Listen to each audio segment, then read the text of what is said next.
মন দিয়ে আস্বাদন করুন। যে লীলাটা আমি আপনাদেরকে আস্বাদন করাচ্ছি, প্রথম থেকে শেষ পর্যন্ত যদি মন দিয়ে আস্বাদন করতে পারে তাহলেই বুঝতে পারবে যে ভক্ত বললেই এ জগতে ভক্ত হওয়া যায় না। গলায় তুলসীর মালা পরলাম, কপালে তিলক সেবা করলাম, তাহলে বড় ভক্ত হলাম না গো মা। ভগবান প্রত্যেকটা পদে পদে কোষ্ঠী পাথরে যাচাই করে নেন যে আমার প্রকৃত ভক্ত হওয়ার যোগ্য কিনা। অত সহজ নয়। যদি মন দিয়ে আস্বাদন করেন তবেই বুঝবেন যে কতটা কষ্ট, কতটা যন্ত্রণা সহ্য করে তবে ভগবানের ভক্ত হতে হয় গো। তাই সেই নবদ্বীপ চন্দ্র আমার গৌর সুন্দর 24 বছর বয়সে সন্ন্যাস ধর্ম গ্রহণ করে মাতৃ আদেশে প্রভু এলেন কোথায়? নীলাচলে, অর্থাৎ শ্রীক্ষেত্র পুরীধামে। পুরীধামে গেছেন মাইরা? বাহ! সেই পুরীধামের মাটিতে দাঁড়িয়ে অতি প্রাতকাল আজ গৌর হরি আমার জগন্নাথ দর্শনে বিভোর। জগন্নাথ দর্শন করতে করতে ভক্তগণের দিকে তাকিয়ে বলছে, ভক্তগণ তোমরা সকলে আমার সঙ্গে বলো। কি বলবো প্রভু? তোমরা বলো, প্রভাত সময় হলো,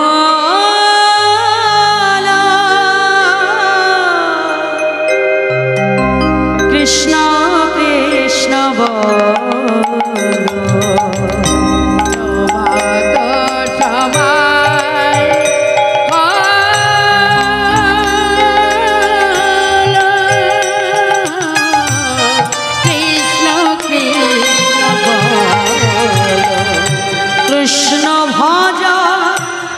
কৃষ্ণ চিন্তা কৃষ্ণ নাম কর নাম বিনা কলিযে গতি না ওগো যে না সেই কৃষ্ণ ভজনিষ্ঠা করি নামে আশা হইতে আছে আপনি শ্রী হরি নাম ভজনা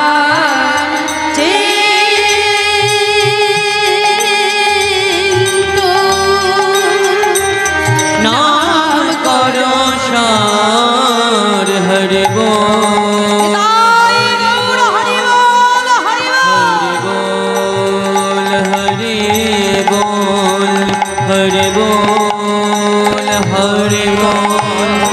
বল হরি বল হরি বল হরি বল হরি বল হরি বল হরি বল হরি বল হরি বল হরি বল হরি বল হরি বল। হরিনাম শ্রবণ করতে করতে প্রভুর পশ্চাতে এসে দাঁড়ালেন অগণিত ভক্ত। আর ওই অগণিত ভক্তের পশ্চাতে এসে দাঁড়ালেন আরেক ভক্ত। ধীরে ধীরে গৌর হরি আমার ভক্তের কাছে এসে বলছে, এই যে কি নাম তোমার? আগে প্রভু আমার নাম গোবিন্দ ঘোষ। কোথা থেকে এসেছ? প্রভু আমি যে সেই অগ্রদ্বীপের মাটি থেকে এসেছি। কার কাছে এসেছো? প্রভু গো আমি তো তোমার কাছে এসেছি। আমার কাছে? আমার কাছে কেন এসেছো? দয়াময় আমি যে তোমার সঙ্গী হতে চাই। কি বলবে? না না না, আমার সঙ্গী হতে যেও না। কেন জানো? আমার সঙ্গী হতে গেলে তাকে যে অনেক দুঃখ কষ্ট সইতে হয়। তুমি তো পারবে না। যাও যাও যাও, ঘরের ছেলে ঘরে ফিরে যাও। যেই না বলেছে গোবিন্দ ঘোষ ছুটে এসে গৌর হরির চরণটা জড়িয়ে ধরেছে। আমি তোমার সঙ্গী হব বলে আমার সর্বস্ব পরিত্যাগ করে আমি তোমার কাছে এসেছি। আজ আমাকে তুমি ফিরিয়ে দিও না, আমাকে তুমি চলে যেতে বলো না দয়াবা।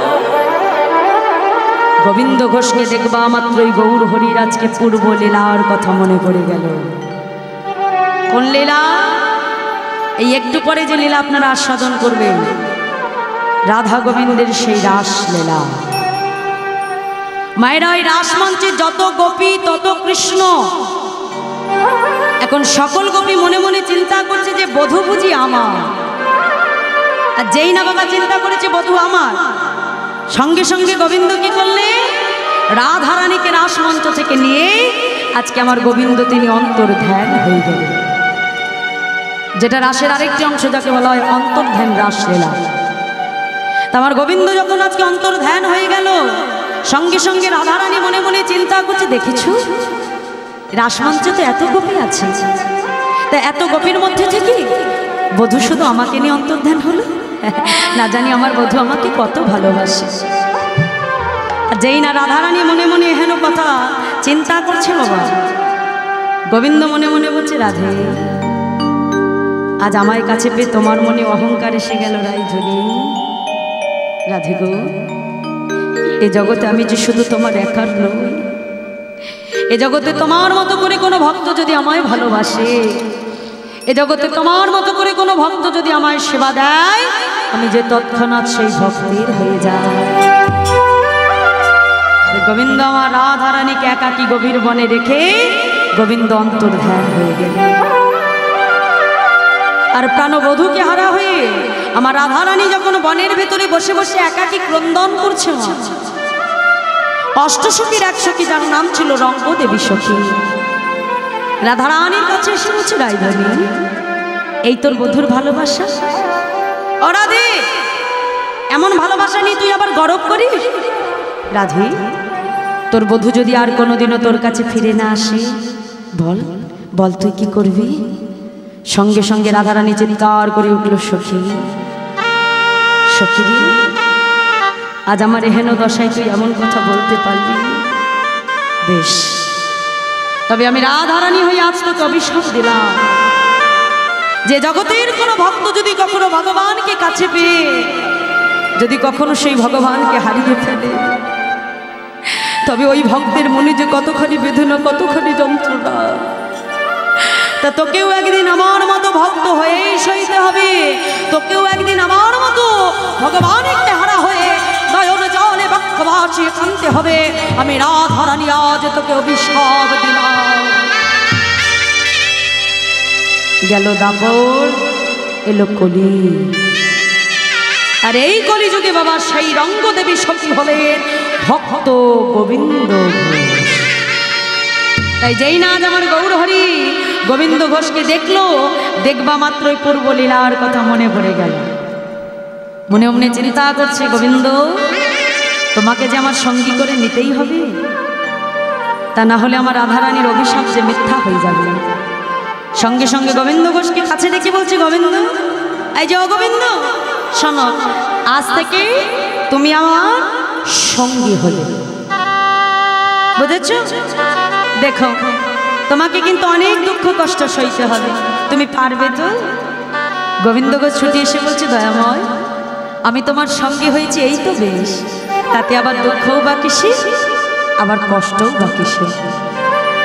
আমায়রা যেদিন থেকে সঙ্গী করে নিল না মা, সেই দিন থেকে কিন্তু শুরু হয়ে গেল ভগবানের কাছে ভক্তের কঠিন পরীক্ষা। ভগবান গোবিন্দ ঘোষকে কাছে ডেকে বলছে, গোবিন্দ তুমি তো বহুদিন হলো নীলাচলে এসেছো, তা হ্যাঁ গো গোবিন্দ তুমি কি জগন্নাথ দর্শন করেছ? যেই না বলেছে গোবিন্দ ঘোষ বলছে, প্রভু তুমি কোন জগন্নাথের কথা বলছো? কেন? ওই মন্দিরে যে জগন্নাথ আছে আমি তো সেই জগন্নাথের কথা বলছি। গোবিন্দ ঘোষ মৃদু হেসে বলছে, প্রভু মন্দিরে যে জগন্নাথ সে তো অচল জগন্নাথ, সে তো চলতেও পারে না আবার কথাও বলতে পারে না, কিন্তু জানো প্রভু আমি যে জগন্নাথ দেখেছি সে চলতেও পারে আবার কথাও বলতে পারে। গৌরহরি বলছে, হ্যাঁ গোবিন্দ এই সচল জগন্নাথ তুমি আবার কোথা থেকে পেয়েছো গো? সঙ্গে সঙ্গে গোবিন্দ ঘোষ বলছে, কেন অদয়ময় তুহু জগন্নাথ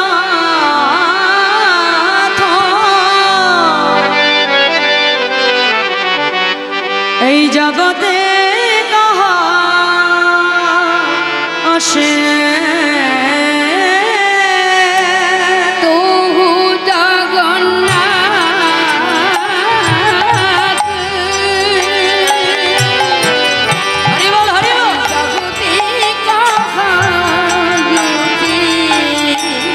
জগ বহি রহি মই ছোর হে মাধব বহু তুমি নতি করো তো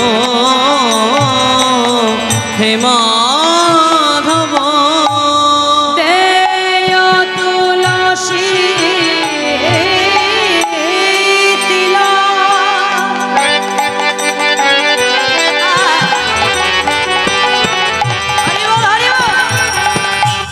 আমার দেহ সমান পিল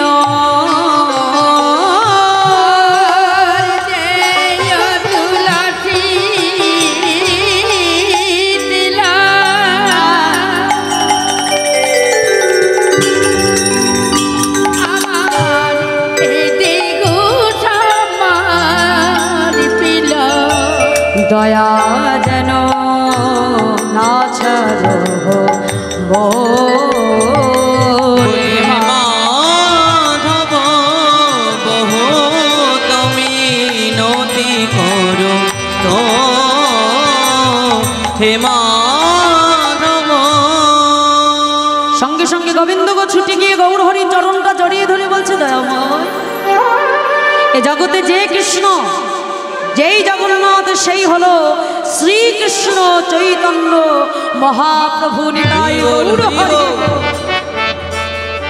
যেই না বলেছে আজ আমার গৌর হরি মৃদু মৃদু হাসতে আরম্ভ করেছে। এই জি গোবিন্দ শোনো, আমার মনে একটু বাসনা হয়েছে আমি একটু তীর্থ ভ্রমণে যাব। তা হ্যাঁ গো গোবিন্দ, তুমি কি আমার সঙ্গে যেতে চাও? যেই না বলেছে গোবিন্দ গৌর বলছে প্রভু গো তুমি যেখানে সেখানেই তো আমি। আজকে আমার মহাপ্রভু কি করলেন, মনের আনন্দে আজকে তীর্থ ভ্রমণের উদ্দেশ্যে আমার মহাপ্রভু বাহির হল। প্রভুর মনে আনন্দ ধরছে না, আজ আনন্দ করতে করতে নৃত্য করতে করতে আমার মহাপ্রভু আজকে মনের আনন্দে তীর্থ ভ্রমণের উদ্দেশ্যে বাহির হল। তা কেমন ভাবে যাচ্ছি, বৈষ্ণব মহাজনে তিনি পদাবলিতে কলম দিলেন। কে বলছে দেখো দেখো, আজ আনন্দে নাচ আজ সঙ্গে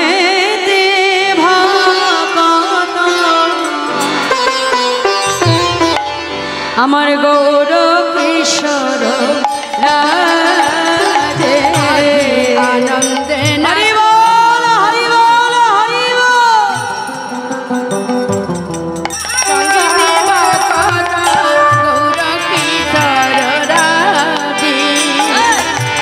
প্রেমে মাতলি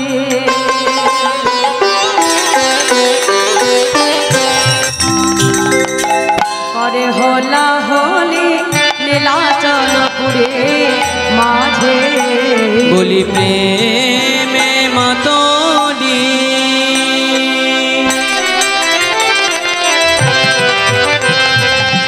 করে হলা হলি নীলাচলপুরি মাঝে শুনিয়া নাগরী প্রেমেতে আগরে নাগরী প্রেমেতে আগরে শুনিয়া নাগরী প্রেমেতে আগরে শুনিয়া নাগরী প্রেমেতে আগরে তারা ধাইয়া তলিল মাতে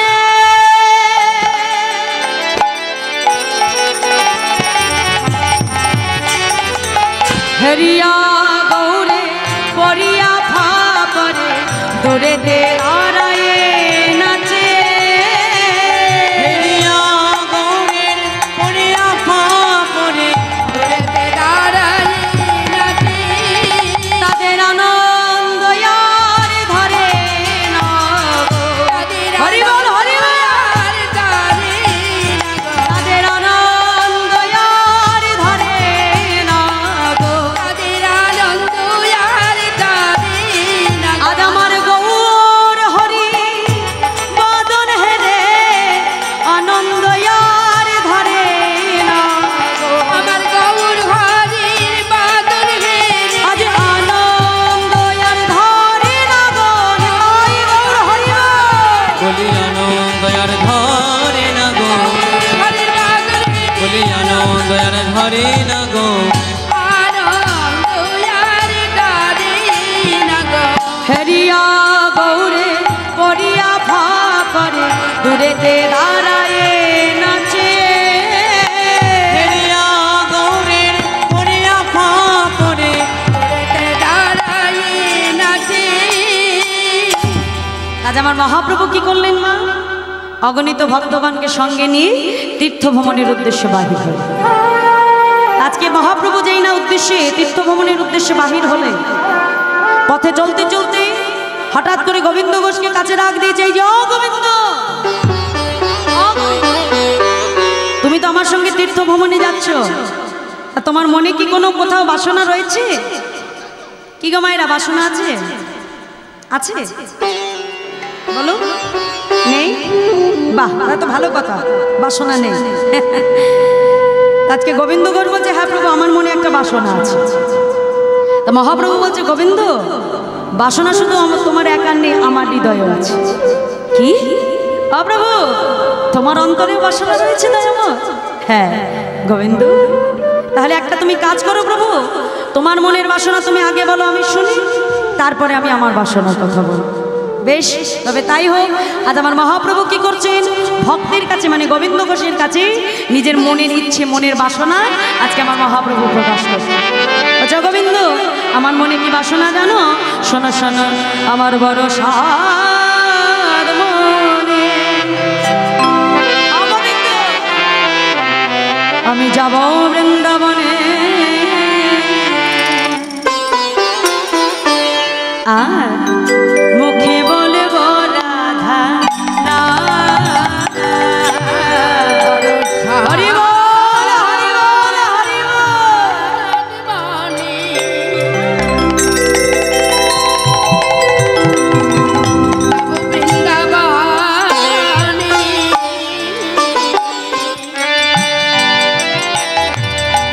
মুখে বলবো রাধা নাম, ব্রজবাসীর দ্বারে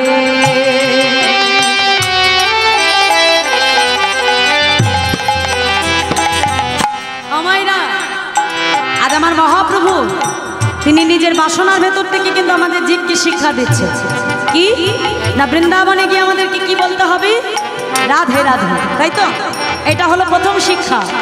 আর দ্বিতীয় কি বাবা, কি বলছে? অগোবিন্দ, এই যে ব্রজবাসীর দ্বারে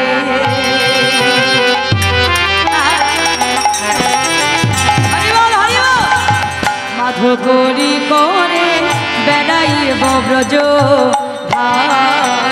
আর ব্রজবাসীর দ্বারে